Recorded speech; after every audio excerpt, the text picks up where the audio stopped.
Harold Wolfgang. Yes. Kevin McCabe. Here. William Ross. Here. Mary Lynn Candela. Here. Robert Cliff. Here. Scott Bridges. Here.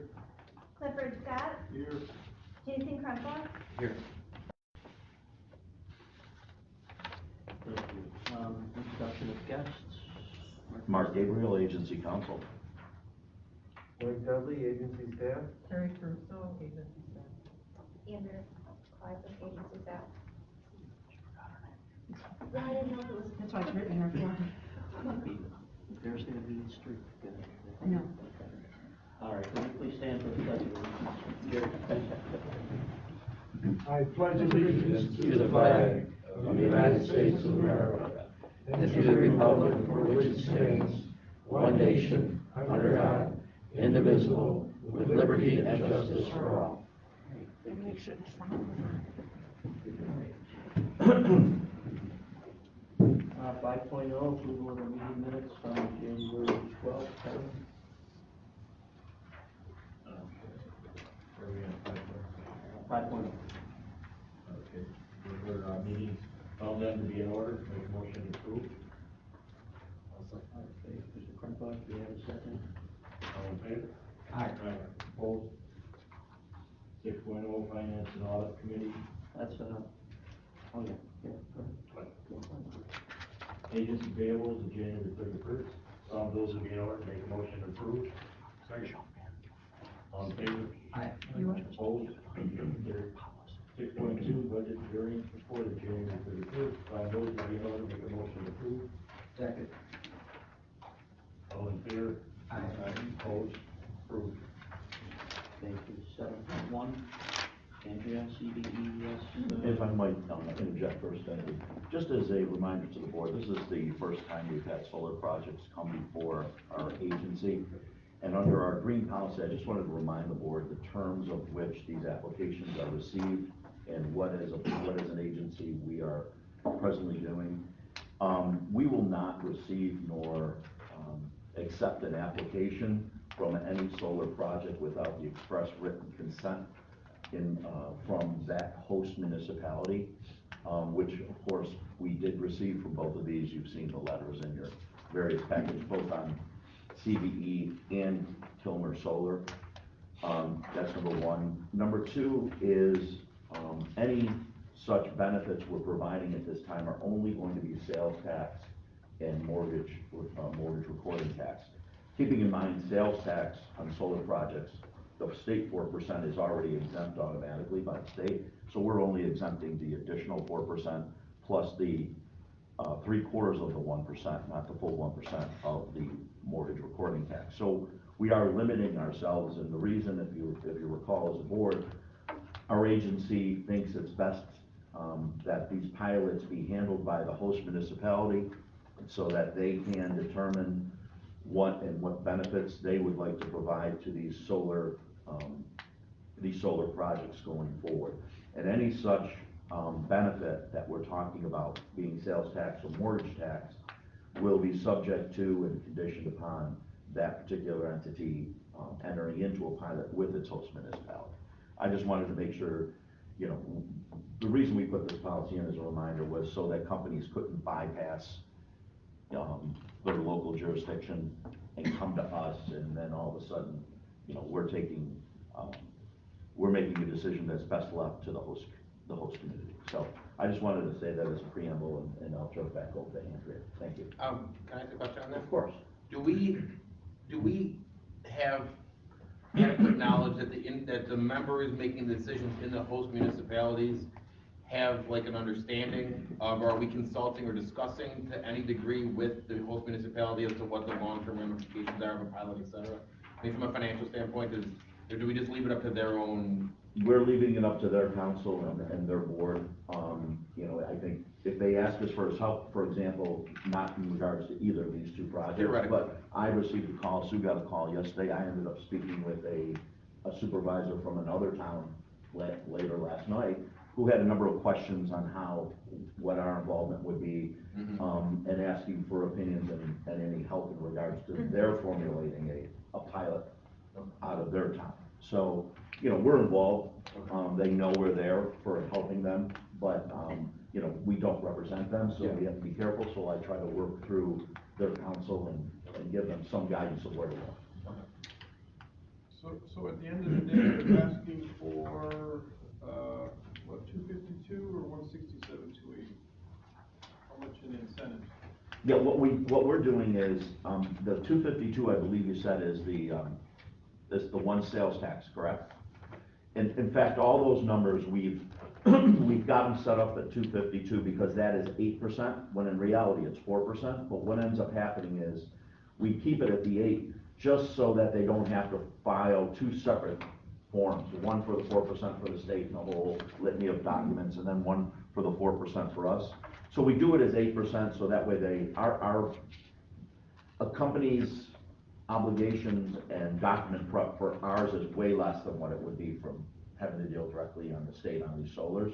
So we put it up that way. So on the sales tax on both of these, the real net, what we're really giving them that they're not already entitled to is half of those numbers on sales tax. And, they're essentially gonna create 50 temporary construction jobs, direct and indirect. Yes, and as we spoke with, you know, we've talked about this on other issues such as local labor and whatnot. And I think I set forth in an email the other day, you know, there's really a number of prongs that you look at. It's the construction jobs, it's the permanent jobs, it's the additional monies to the jurisdictions, it's providing a service benefit to the community or to the state or local or federal. So there's a number of factors, but in this particular, these solar projects are not heavy on permanent jobs. Yeah. It's simple as that. I get They're it. very light on permanent jobs. So my last question is, relative to not only this solar project application, but anyone in the county, is this going to have any net benefit in reducing some of, this municipality in Wheatfield's, energy costs? That I don't know. You know, there's been situations where, for example, the power authority provides a certain amount of power to the counties and various towns that are associated with it. I don't know if that is possible in some of these because of the fact that I believe most of these solar projects, their energy is put through a substation into the general grid itself. And I don't think it can be directed outside of that grid, but if it is, it's going to be something that would be negotiated by that town or city through their host community agreement, which would be outside our purview again. I've And that's asked why- that question a couple of times. Yeah. It goes right into the general grid, that's It what I does. was told on 2 different occasions. Which makes a lot of sense. The cost of doing something else would be extraordinary for these small farms. Yeah, sorry to interrupt there. No, I mean, it's Good just something knowledge. to ask for. Yep, absolutely. If there's nothing else, I'll turn the CBE over to Andrea. Mark? Yes. Where does the sales tax revenue part of the total project benefits come in? If we're giving them sales tax exemption? The sales tax is only, exemption yeah, on the the, initial installation. Right? it's only initial installation. So where does the sales tax hit after that? Well, I don't know on projects like this, because again, I'm not party to that, but if, let's say, for example, if you look at an electric bill, I believe on my electric bill, there's sales tax that's associated with it.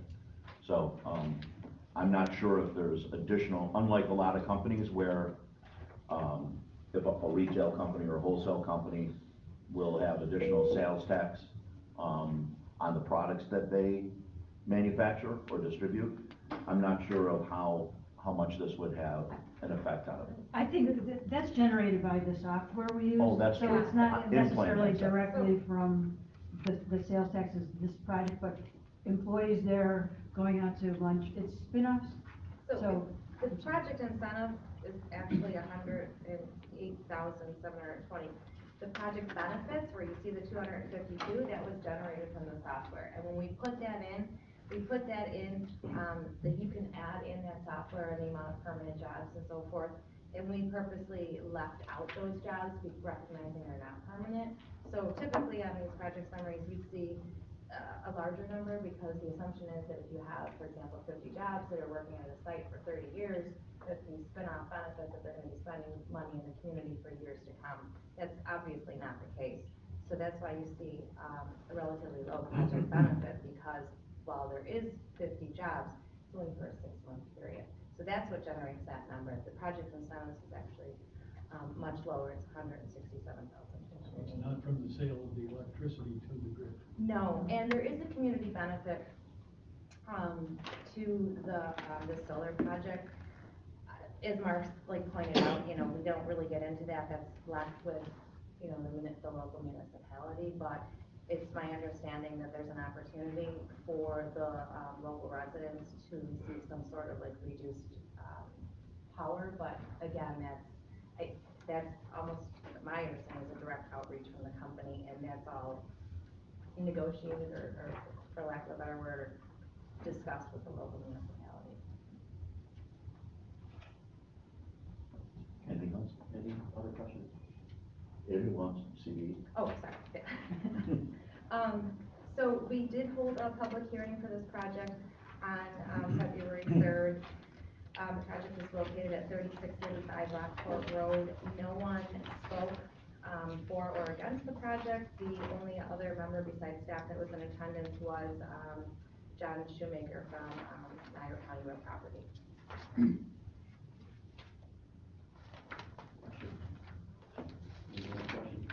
I have a question on, jobs related to the actual building, not the construction jobs, but the actual, project once completed. As a member of the Environmental Commission of the Town of Lewiston, we ask those questions. When we've had 2 solar projects coming before us that have been approved, and they normally come up with one person who is a maintenance type person who comes in to check the place. Yep. They didn't have that down on. Well, they will have that person, but they will not be quote unquote creating it. So I didn't put it on here. So they will be paying another company, you know, to have somebody come in, but it's not gonna be full time. It'll be just like how we have somebody come in and cut the grass around Right, here. So right. I didn't feel like it would be appropriate to list that on here. Okay. It's really not representative of one truly created full-time job. Thank you. Any other? We need a motion on the final resolution.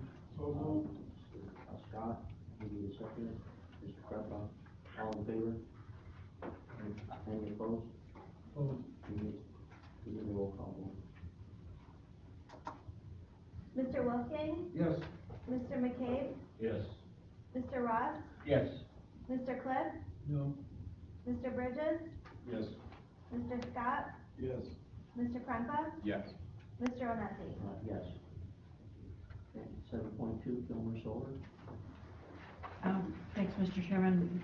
Sue Barone and I held a public hearing up in Lewiston for last Wednesday, I believe, for the project on Town Line Road, the 5 megawatt solar farm. We did have, I believe, three representatives from the town of Lewiston who spoke on various aspects of the project. We also received, in addition to the initial letter of, from the town from which we started, another letter was handed to me at the public hearing, and then we received another one by email. I think at this point, Mark, could you just kind of comment on that? Yeah, as we mentioned in the preamble to this particular section on unfinished business, this agency's position is that we will not accept an application for solar, and our benefits will be restricted to sales tax, the 4% sales tax and mortgage tax recording. So before either of these projects, we received a consent letter from, in this particular case, Lewiston, and then surprisingly, sometime after, basically saying they weren't quite consenting and they wanted to wait until after the pilot was entered into. So it was a little bit of surprise. It was the day before the public hearing. So basically, we certainly couldn't stop the public hearing. We've gone on to the public hearing. We can't remove it from the agenda being staff. Certainly, the board has an opportunity here to consider this, either approve it, not approve it with conditions that they enter into a pilot with Lewiston, or just to table it as the town of Lewiston, I believe, has requested it be done in this particular case. So, that's where we stand at this time. And if there was any questions for, I mean, Andrew was at the public hearing, or you were? Verona. Okay, Verona, you. So, if you have any questions for anybody at the public hearing, or myself, or the project itself, let us know. I've spoken with the supervisor, and he's requested that we table this application since there hasn't been any further discussions and negotiations for the pilot with the company. So therefore, they would appreciate, the town would appreciate us tabling this till that discussion takes place.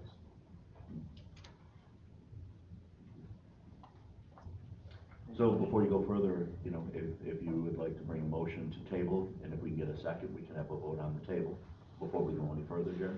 It's automatic, I think, when we ask for a motion to table and get a second. Yeah, that's what I'm asking. I don't think we've gotten a second Oh, all right, I'm in a sorry. vote yet, so.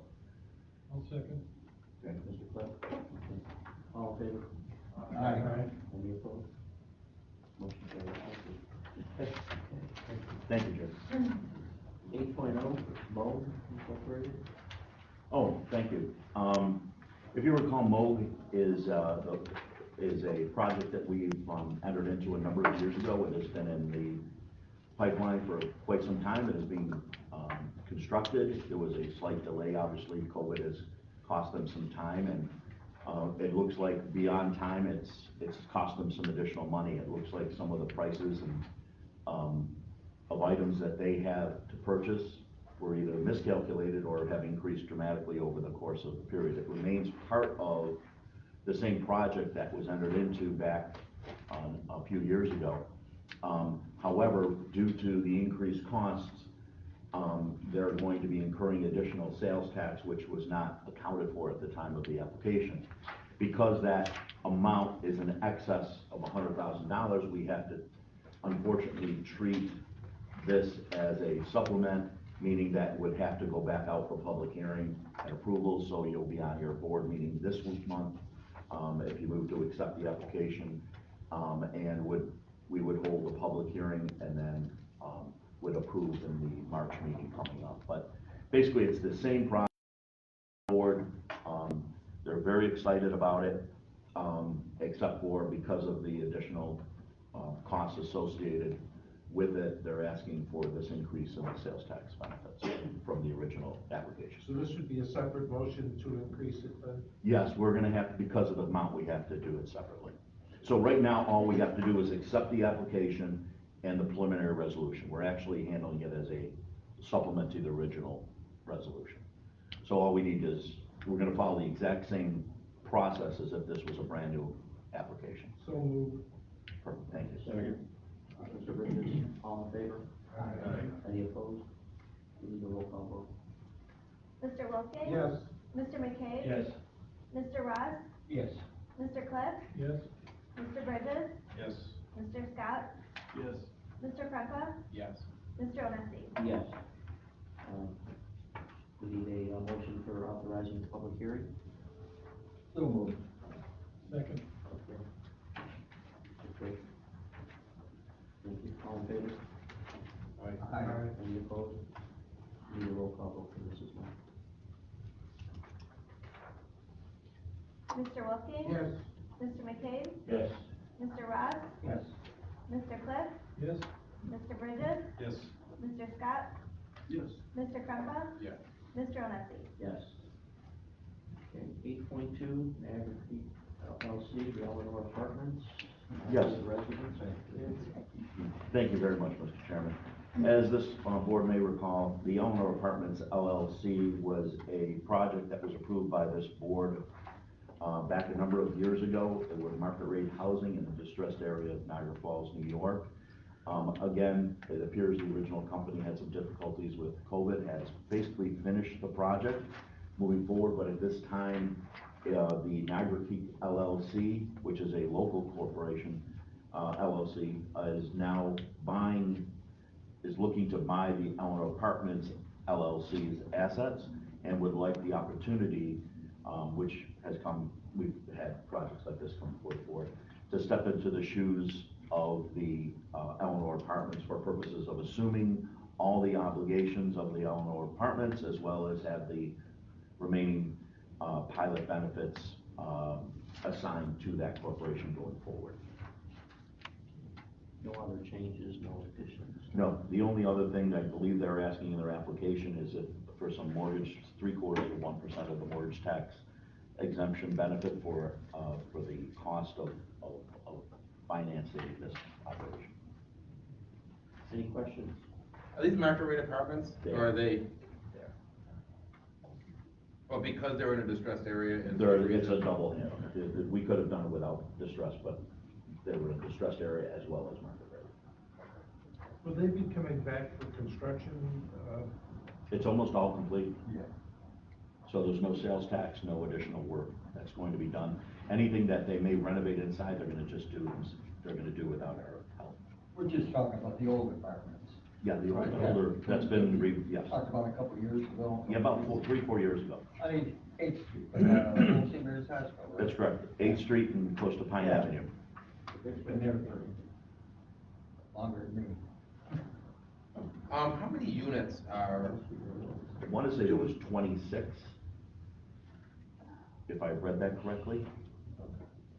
I was too little. Yeah, I do. That's what it says. This is your sticker. I guess my, Sad that I remember that. not to beat a horse or anything like that, but my only question on this is, if the developer is buying the property at a, what I would call a reduced rate because they're not finished, and thus the existing developer, kind of fell into financial distress, isn't he already getting a benefit prior to us giving him mortgage tax benefit? Actually, I'm not sure if the original developer was in distress. I think the original developer didn't choose to be in the area anymore. And this is a local company, I believe it's made up of a position in the Williamsville area. And it's they've entered into an agreement that is certainly, and again, I'm no real estate expert, I didn't think it was a reduced amount of money. Okay. It was a significant purchase price. All right, you said they're getting the exact same benefits except for what was in addition? All they're doing is stepping into the shoes of the existing pilot. So what we would do is just substitute this new company's name in the documents for what is for the Eleanor Apartments. The only thing in addition is there may be up to a $3 million loan on this, which in something like that, we would provide the mortgage tax exemption benefits. Mortgage tax is 1%. We're allowed by statute to only provide 3/4 of that 1%. And that would be the only new benefit to the corporation, the new corporation, other than just what we've already provided to the existing corp. We've done, if you remember, we did Mass Mutual a couple of years ago. We've done the one for Costello. We've done the one for Lockport Realty, I believe was one of them years ago. And we're not providing any new benefit. We're not extending the pilot. We're not giving any new sales tax. They're just going to be changing the name of the company. But in order to do that, they do need our approval to it as part of the documents. So are we looking for a motion to approve this, or are we looking for a motion for a public hearing? No public hearing, since the benefit is significantly under the $100,000 threshold. Correct. Okay. Need a motion for the consent resolution? So moved. Mr. Ross, and a second. Mr. Stout. All in favor? Aye. Any opposed? We need a roll call vote on this. We do. I'm sorry, it's not being said there. Please, thank you. Mr. Wolfgang? Yes. Mr. McKay? Yes. Mr. Ross? Yes. Mr. Cliff? Yes. Mr. Bridges? Yes. Mr. Scott? Yes. Mr. Krempa? Yes. Mr. Onesti? Yes. 823, Metro Enterprise grant approval. Thank you, Mr. Chairman. We held a, NCEDA committee meeting on January 26th, at which time each one of these projects were reviewed and approved by the committee, so I'll just give a brief, summary for each one. The First, Halligan's, Niagara LLC, they submitted a micro enterprise grant request for $25,000. This is a restaurant bar that is located at 3997 Lower Mountain Road in Cambria. They have been operating since June of 2021. They work with SBDC to submit their application. They will be creating 2 full-time and 2 part-time jobs in Niagara County, and it was unanimously approved by the committee. Any questions? No questions? I'll move that. We need a motion? Yeah. Okay, I'll Mr. second. Ross and Mr. McKay, all in favor? Aye. Any opposed? We need a roll call vote, please. Mr. Wolfgang? Yes. Mr. McCabe? Yes. Mr. Ross? Yes. Mr. Cliff? Yes. Mr. Bridges? Yes. Mr. Scott? Mr. Krempa? Yes. Mr. Onesi? Yes. Okay, 8.3.2, MHG Foods. MHG Foods and Event Center operates as Gypsy's Kitchen. It's a small startup catering business. Again, they work with SBDC to submit their business plan, their application. They're asking for $20,000 through the micro enterprise program. They are a low to moderate income applicant and intend to hire 1 full-time individual that would, in that position would be made available to a low to moderate income individual. And it, again, unanimously approved by the committee on January 26th. Any questions? I need a motion. Well, I'll move that one, to, Okay, Mr. Ross, I'll second. second, Mr. Krempa, all in favor? Aye. Any opposed? Roll call vote, please. Mr. Wolfgang? Yes. Mr. McCabe? Yes. Mr. Ross? yes. Mr. Cliff? Yes. Mr. Bridges? Yes. Mr. Scott? Yes. Mr. Krempa? Yes. Mr. Onesi? Yes. 8.3.3. Good amount. I was gonna let you say something. I'll just wait for him to Thanks say a lot. it. Operating as Jacobson Chiropractic and Wellness. Micro enterprise applicant. This is a small business that has been operating for quite some time. They just switched to a larger location on Military Road. They will be hiring 2 part-time individuals, 1 full-time individual, and they applied to the micro enterprise program for $20,100.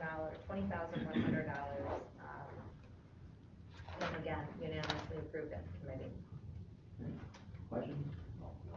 I was gonna move. Okay, Mr. Krempa makes motion, second, Mr. Ross, all in favor? Aye. Any opposed? Roll call. Mr. Wolfgang? Yes. Mr. McCabe? Yes. Mr. Ross? Yes.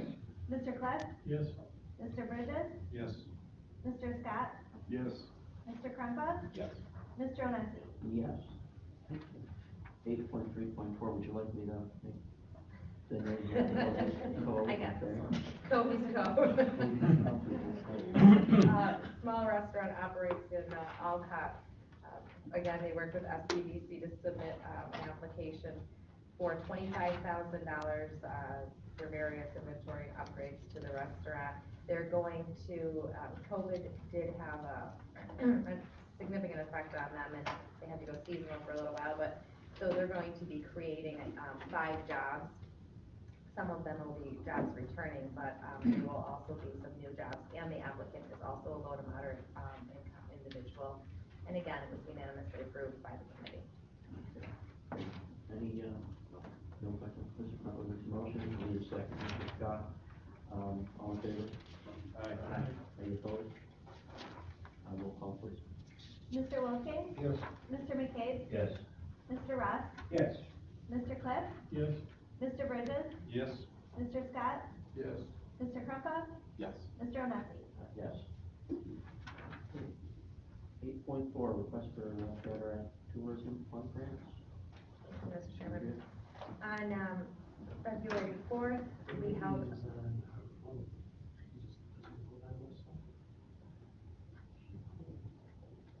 think that's a mistake. What's that? What's her name is on the phone? Yeah. But since it wasn't COVID noticed, she can't vote at this time. Oh, okay, thank you. excuse me, we held a cataract committee on February 4th. We Niagara Aquarium, Foundation project, the Aquarium of Niagara Discovery Center. This is their fourth project. They've completed 3 previous projects. The aquarium plans to acquire the Discovery Center, which is currently a New York State Parks run facility located approximately 500 feet from the aquarium. This additional 5,000 square feet of space is going to allow them to expand their physical presence and deliver additional programming. They have a pretty aggressive timeline. They plan to begin construction in June of 2022. The total project cost is $4.5 million. From the Cataract Fund, they're requesting 20%, $900,000. They have secured additional funding sources, some through Empire State Development, through the CFA application process, private foundations, and then they have equity. The project is estimated to create at least 10 jobs. I have a question, since it's a one-page, it doesn't say who owns the building. Are they purchasing the building? Or are they establishing a rental with the state of New York and the state parks? They're in negotiations. Is Gary on the line right now? He's not. Is Gary? I just don't know. Yeah. Okay, do you want to Yeah, address that, or do you want me to? Okay. Yeah, absolutely. So the building, the arrangement that we're working on with state parks right now would be for essentially a 20-year use agreement that would allow us to provide the programming and operating support for the project.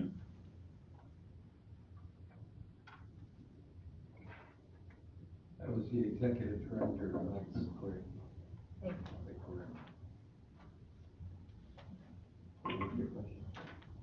Well, I think personally it's a great project, and it seems that everything the aquarium touches over the last 2 years has been 110% successful. And, it's not like DeCenzo's Surf and Sun project that, what happened to that under the Cataract Fund. This is realistic, it's gonna happen, and certainly it's going to improve what was being put up at the Discovery Center down there. It's a great project. This is just the type of project that should be in the Yeah. program, because it Great really project. will affect tourism and have people come in. Right. The presentation was excellent. Creating 10 jobs, folks, we gotta do this. Well, Which is nice. do we have any, is there any regulation on this? Are we the first 900,000 in, or are we the last 900,000 in, or does it go in pari passu? We are all, everything we do is on reimbursement for this grant. Reimbursement. Yes. Then I'm 100%. Gotta turn in the bills. Yeah, then I'm 100%. Turn in the bills. Need a motion? I would- Mr. Trumbull and Mr. Wilkie, all in favor? Any opposed? Do you need a roll call vote on this? Yes, you do, thank you. Mr. Wolfgang? Yes. Mr. McKay? Yes. Mr. Ross? Yes. Mr. Cliff? Yes. Mr. Bridges? Yes. Mr. Scott? Yes. Mr. Kremka? Yes. Mr. Onesi? Yes. Okay, 8.4.2, then plus center for tourism. Yes, thank you, Mr. Chairman. As you recall, this was a project that this committee, or this board, a year or so ago, were approved due to obviously slowdowns based on COVID and other factors involved. They are requesting that the expiration date be extended to the end of this year to complete this. As part of this, just for the board's information, they have already completed parts of this and have submitted certain receipts to us already. What we've asked them to do is to, hold on to those until the project is complete, and that we bring it before the board for their approval to extend it to the end of the year. How much was this one? It's $1 million grant, which, however, though, is only, I believe, 6.8%, 6.85% of the project cost. So it's a much less than a 20%. Yep. Any questions? Any motion? So moved. Okay, Mr. Ross. Did I see Mr. First hand go up? Okay, all in favor? Aye. Any opposed? Roll call vote, please. No. No, you don't need one? No. All right, 8.5, code relief. Thank you, Mr. Chairman. For each of these grant applications, we reviewed all the documents they submitted for grant eligibility criteria and confirmed with the New York State Office of Community Renewal if necessary. 8.5.1, the America Tool Grinding Incorporated, doing business as Superior Tool Company. It's a family-owned company in North Tonawanda that manufactures precision cutting tools. They've been in business over 40 years and acquired Superior Tool in 2016. They'll create 1 new full-time and 2 part-time jobs. During COVID, they lost revenue due to supply issues, reduced inventory and back orders, causing lost sales, which resulted in decreased production. Their grant request is for $50,000, and their use of funds will be for purchasing increased inventory and repair and maintenance of machinery to increase their workflow and create more business. We recommend approval of the grant request as the application qualifies based on meeting all eligibility requirements. Okay, questions? Need a motion for, Mr. Grandpa and, Mr. Bridges, all in favor? Any opposed? Need a roll call, please. Mr. Wilking? Yes. Mr. McCabe? Yes. Mr. Russ? Yes. Mr. Cliff? Yes. Mr. Bridges? Yes. Mr. Scott? Yes. Mr. Krempa? Yes. Mr. Onesi? Yes. Okay, Jacob's Ladder, 8.5.2. Thank you, Mr. Chairman. Jacob's Ladder is a manufacturer of cardio exercise equipment located in town of Wheatfield. They've been in business since 2004. They will create 2 new full-time assembly positions. During COVID, they lost revenue due to supply issues, long lead times, raw material price increases, which led them to a decision to insource the manufacturing of 40 out of 56 parts that they use.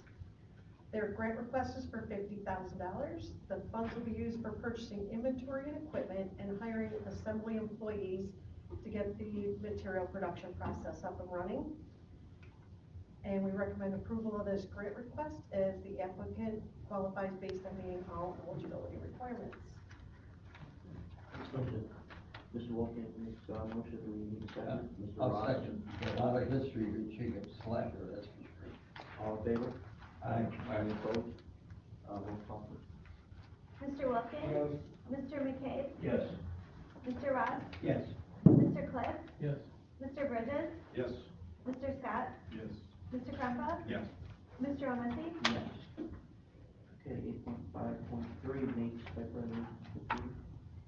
Nate's Typewriters and Computers is a full-service tech company in Niagara Falls, providing sales and support for business technology, personal computer, office needs for over 38 years.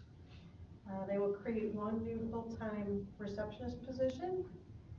And because of COVID and all the retail and service restrictions and disruptions to supply and demand, they've been having difficulty with their income. They also were not able to recover some of their copier business, so they've decided to create an internet cafe at their location in order to increase some clientele and income.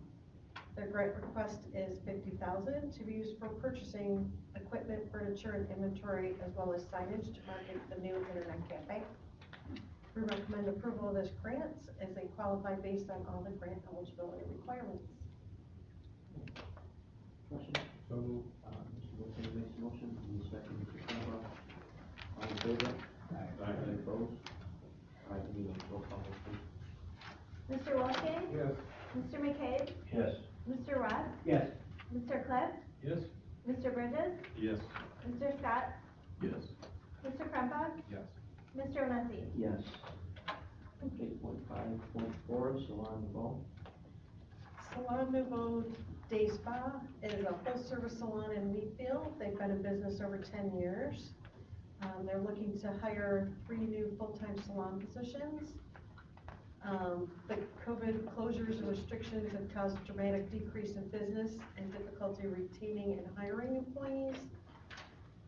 With the loss of clientele, they were also unable to make necessary repairs and upgrades to the salon since it's 20 years old.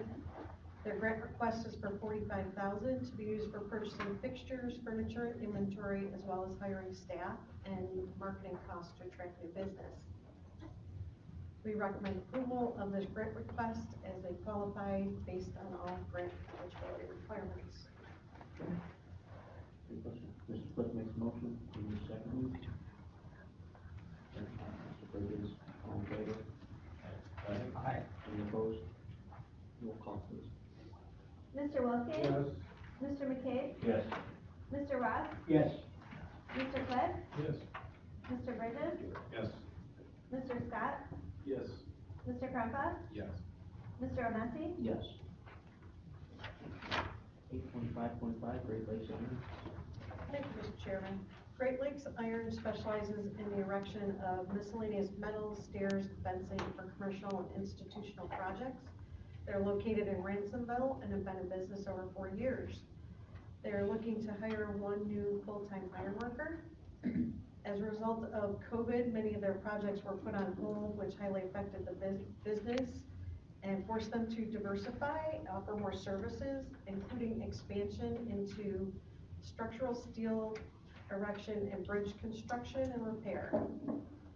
Their grant request is for $28,000 to be used for purchasing the equipment that will allow for these additional services. We recommend approval of this grant as they qualify based on the all grant eligibility. So moved. Mr. Wolfgang makes motion, and Mr. Bridges seconded, all in favor? Aye. Any opposed? Roll call, please. Mr. Wilkins? Mr. McCabe? Yes. Mr. Ross? Yes. Mr. Cliff? Yes. Mr. Bridges? Yes. Mr. Scott? Yes. Mr. Krempa? Yes. Mr. Onesi? Yes. 8.5.6, Arlene and Jack Mildred. Thank you, Mr. Chairman. Arlene Jack Miljord, doing business as Sunset Stables, is a working firm in Sanborn that specializes in boarding horses, including stable rental, horse care, and riding areas. They've been in business for 13 years. They are a low to moderate income owned business and looking to hire one new part-time labor position. During COVID, the firm had boarders move their horses out due to close proximity of stalls and riding areas. Also due to clients' decreased income, many were not able to afford their horses and no longer needed boarding services. They're requesting $26,000 to be used for replacing or repairing equipment to keep the farm working, as well as updating the stables and grounds to attract new clients to board their horses. Recommend approval of the grant as the applicant qualifies based on meeting all grant eligibility. Okay, any motion? Mr. Bridges and Mr. Krempa, all in favor? Aye. Any opposed? Roll call, please. Mr. Wilkins? Yes. Mr. McCabe? Yes. Mr. Ross? Yes. Mr. Cliff? Yes. Mr. Bridges? Yes. Mr. Scott? Yes. Mr. Krempa? Yes. Mr. Onesi? Yes. All right, 8.5.7, Niagara Shores Campground. Thank you, Mr. Chairman. Niagara Shores Campground and Conference Center is a campground offering camping and lodging accommodations, as well as a 10,000 square foot convention center for special events. They're located in Appleton and opened in 2019. They're looking to hire one full-time and two part-time kitchen positions. With it being a newer business, the COVID closures and restrictions had caused a dramatic decrease in business with many camping and event cancellations. Their grant request is for $50,000 to be used for working capital to help them through the expansion of their accommodations, to include COVID-safe upgrades, updates to restroom facilities. This will also aid in hiring adequate staff to properly serve guests. Approval of this grant request as the applicant qualifies based on meeting all grant eligibility. Okay. Need a motion? I get that motion. Mr. Yeah. Ross and Mr. Krempa, all in favor? Aye. Any opposed? Roll call, please. Mr. Wilkins? Mr. McCabe? Yes. Mr. Ross? Yes. Mr. Cliff? Yes. Mr. Bridges? Yes. Mr. Scott? Yes. Mr. Krempa? Yes. Mr. Onesi? Yes. 8.5.8, Donovan Orchards. Thank you, Mr. Chairman. Donovan Orchards LLC is also also doing business as Blackbird Cider Works, is a fruit orchard as well as producer of hard ciders with a tasting room in their Barker Lake location. The fruit and ciders are also distributed in local grocery chains and restaurants. They've been in business 15 years. They're committed to hiring one full-time production position. The shutdown of indoor restaurant bar operations directly impacted their tasting room as well as decreased sales to restaurants through their distributors. They had to lay off staff due to decreased production from supply issues. And their grant request is $50,000 to be used for equipment that will help repurpose and create flexibility in the production areas to increase production as well as enhance employee social distancing and more sanitary production system. We recommend approval of the grant request as the applicant qualifies on all eligibility. Questions? Any motion? Mr. Krupka? Second. And, Mr. Cliff, all in favor? Aye. All, any opposed? Roll call, please. Mr. Lusking? Yes. Mr. McCabe? Yes. Mr. Ross? Yes. Mr. Cliff? Yes. Mr. Bridges? Yes. Mr. Scott? Yes. Mr. Krupka? Yes. Mr. Onesi? Yes. If I might, Mr. Chairman, before we leave this subsection, under the COVID relief for small business grant, it was in, when the staff initiated this, we just wanted to get some clarification, if we could, from the board. If you remember, approximately a year and a half ago, we did a COVID relief help program to help the local hotel, hotel industry to get through, and that was limited to the hotel industry. When we initiated this COVID relief for small business grant, it was anticipated that it would be for those other type of hotels. We have received some applications from some hotels, some of which were the same ones we've helped before, and we just want to clarify, so when we respond back to them, that this is not, thank you, this is not something that we anticipated hotels would be eligible for, unless you believe hotels should be eligible for, and then you have to advise us. So we're just trying to get some guidance in respect to this COVID grant fund, whether or not basically we should include the same hotels that were benefited by the help loans previously. So, yeah. Personally, I think we should, because, they closed, and, they had significant, decrease in their revenues over a year and a half period. Why shouldn't they be included? Assuming that they're eligible and you underwrite and vet them in the same manner as these other applications. I wonder which ones received it, can we have it so the ones that are received the COVID relief wouldn't be eligible? We could phrase it any way you choose. I mean, if they've already received, funds from us for COVID relief, to come back again, it doesn't seem practical. Yep. I mean, if there's hotels that haven't received the COVID relief, that'd be Yeah, we have 8 small hotels, and all of them are fairly small hotels for the most part, that out of the 8 applications, only one of them didn't receive a help loan from us. So the others have. So, I mean, If I could, the problem is the funds are limited, so we're Yeah. running out and trying to make them last as long as possible. And yet, Cimarron has a lot of applications still to go through, so. We have to rely upon your best judgment recommendation. Do you have funding still available, or is it, where do you stand right now? We are about 70% through already with just this. We do have some that we may be able to transfer some funds and get a little bit more, but I still have enough applications on my desk to use all the funds. What's the time frame of the money? In other words, the first batch of money came in, we used it, and used it 100%. well, that was under the help loans, those left quickly. This is a Right. new sub-grant, which has a huge quick turnaround time. In fact, it's, I believe, early September of this year, it has to be spent. The receipts have to come to us, and we have to determine it's eligible before we do it. So we're looking at a 7-month turnaround time on these All right, things. the reason I'm asking that is, there could be then a third, funding coming for this from the federal government. We Again, hope, we hope.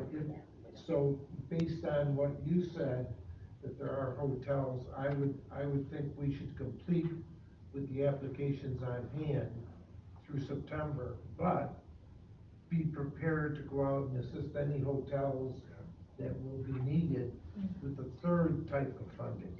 So for this particular, round of grant funding, we will exclude the hotels from this, and then if there's another one, we can include them in, is that? I would say that I would think if a hotel applies that hasn't received assistance to date, then they could be on this tranche of funds. Again, just my one person's opinion. I think before somebody comes back to the well, we should exhaust all those individuals that have not got any assistance. Okay. Initially. Yeah, that would be The good. one that you have should be included. Okay. Yeah. That's, would be good. that's good guidance. Sue, we're all set? I think that worked out really well. Real quick, just, cause I think we're all in agreement, but help me with the methodology in, how we're doling out the funds. I thought fundamentally what we did today was great for all types of industries, and that was awesome. But, this community, this county, and philosophically you can disagree with me, we're a tourism-based economy, for all intents and purposes. So, I don't know that I agree with that. I understand, I mean, it's okay, we can all disagree, because we're all from different parts of the county. My point is, as a board, as an organization, do we, distribute monies to achieve a certain purpose, i.e., whether it be on the solar stuff, increasing, solar businesses and solar industries? Are we, in the manufacturing world, are we doling out monies to increase, new business development on that front? Or are we, focusing on spending money and investing in companies that want to attract more people to this region? I think as a board, we have to hopefully give staff some feedback and guidance on what our objectives are relative to attracting, more, investment in this region, in Niagara County. Yeah, I think that's really important. It is, and if I could, just to answer your question, just and limit it and to bring it down to the COVID relief grant fund. I don't wanna get into the entire, Right. yeah, the whole thing at this point, but this fund is set up through this, grant that has come to us to help small businesses with employees of 50 or less. So with that in mind, there is a very specific criteria by which staff is dealing with these, notwithstanding geographical locations within our county. Yeah. But obviously one of our particular, for transparency issues, how do you determine who's in first and who's second? So what we do is we have a process by which these applications are date stamped when they come in, put into a priority position, and it's that position which dictates how it goes. So it's the only way we really knew how to do it. If for some reason there's a couple items missing, as I discussed with Sue, we won't knock them out of priority position and give them 7-10 days to get us that other information. If it's past that, then they move to the bottom of the line, unfortunately. So we had to have a process, and that process is basically date stamped, first in, review, qualified, you go. There's no other way of criteria that we could deal with it. But the type of project right now is basically just, it's limited to the same set of definitions that the grant itself was given to us. Small businesses, going forward, that were adversely affected by this. So we've got 70% that have been funded. That's with the ones that we approved in the last meeting and this meeting. Ballpark, how many applications do you still have open or in the process? Pile. Oh, do you have that? About 18. How many? 18. More than double what we've given How her. much money do we have left? We probably have gotten rid of 1.5, 1.6 million. With these, Well, assuming they yeah, get it. the original grant was for 870, So we have to assign 870 before we can get some additional monies added in there. So I have to spend 100% of that, and we're at 80. So the next time we approve, we'll get to that 100%, and then I can see what kind of funds we can get to try and help as many as possible. And I know staff is in the process of trying to get additional. Are you still accepting applications or no? Yeah, we did stop accepting, we've had quite a few phone calls, we've told them to sign up for our newsletter. So if there's additional funds, you know, and the applications that I have not gone through a review process, so once I review them, some may not make eligibility, some may not, you know, take some time to provide me information, so it just kind of keeps on going. So right now, I have enough to keep spending money without opening the application process. But it is possible, once completed, the 870,000, you might get some additional funds. There may be. Yes. Then you could open it up to hotels that had not got money. Gotcha. Well, we've got. Well, right now, I thought we Yeah. said we were gonna, there's one that hasn't gotten money, we were going to allow that one to Right. get help since it hasn't. Okay, Right. and then open it up after that. Yeah. To clarify, we have enough applications on hand to reach, it's 1.7 million altogether. 800,000 has already been assigned, so to speak. Once we submit that to the state, that will open up for the rest of the funding. Sue has enough applications on her desk right now to spend that second sort of half of money.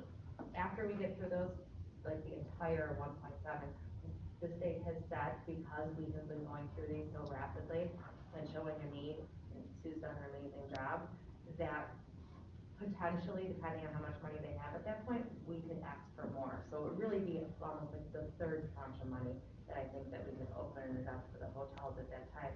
And I guess, having looked at the applications with Sue, I think if we were gonna do that, it would maybe more well thought out of how we can qualify them a little bit better.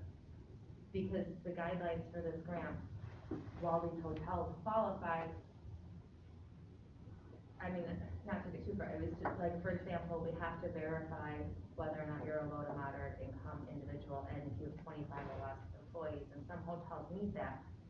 But there's hotels that have ownership structures that are, you know, maybe like 10 people, so we'd have to go through all that, and so I think that it might be better for us to make more specific guidelines for the hotels, because they don't necessarily match up with like the smaller manufacturing companies. So they do have 25 or less employees, but it's not like a manufacturing company that had, you know, 5 employees and then they were affected from COVID and laid off 2. You know what I mean? They had maybe 30 part-time employees, so they qualify, but not in the same respect as. The other piece that, again, just my personal opinion is, a lot of the money, regardless of the use of funds, directly or indirectly, the money benefits the owner of the enterprise. And a hotel owner, while he does employ some people, does generate a bunch of wealth from appreciation of his property, which really doesn't have any, which isn't necessarily 100% result of his value add. So the hotel operator, while he, is employing less than 25 people, has generated substantial wealth through what I would consider passive activity. So I think we should consider them just slightly different than the tool and die maker or whatever, the boat mechanic or whatever else is, whatever the other industry we have that is predominant in the county. I mean, I just think I would just think that we need to think through that, because there's significant wealth generated from the transaction between hotel building from owner to owner. And, and that's not necessarily due 100% to his or her value add. Part of what I have to be careful with when I look at these is actually getting receipts. It's all reimbursable. So it has to be someone, a lot of these, I've already got receipts. They submitted them with their application, so they're gonna be a very quick process. Again, these have to go through by September. So I've gotta have people that are gonna be on top of it get this through in a quick manner.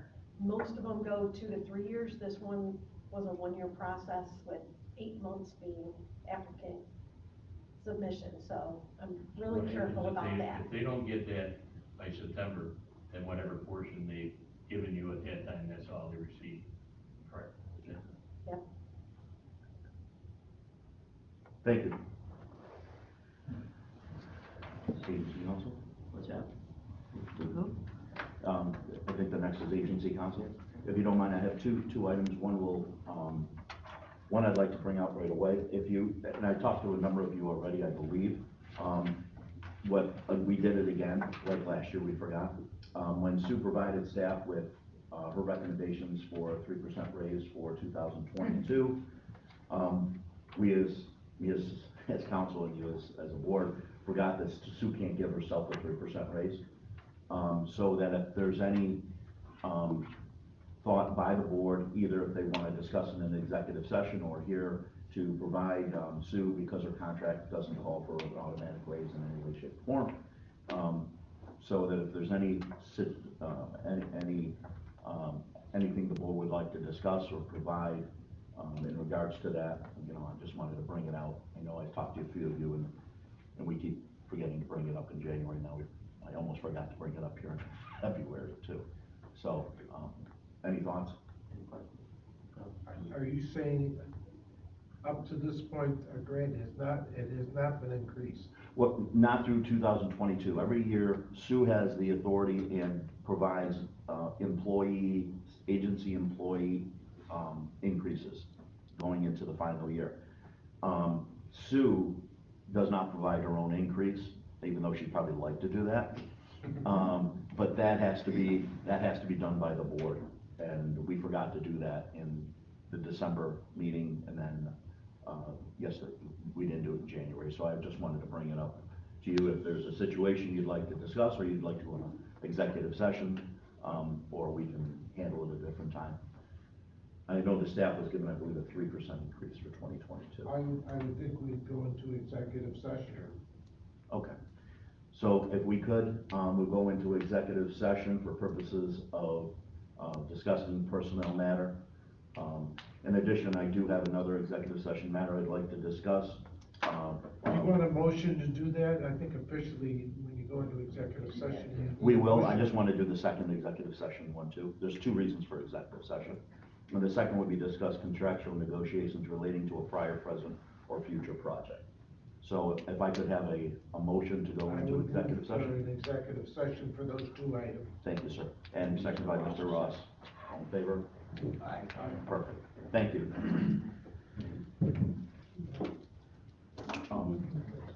Sue, if you don't mind. Yep. And stay for the first. Yes, stay for the first one, leave for the second.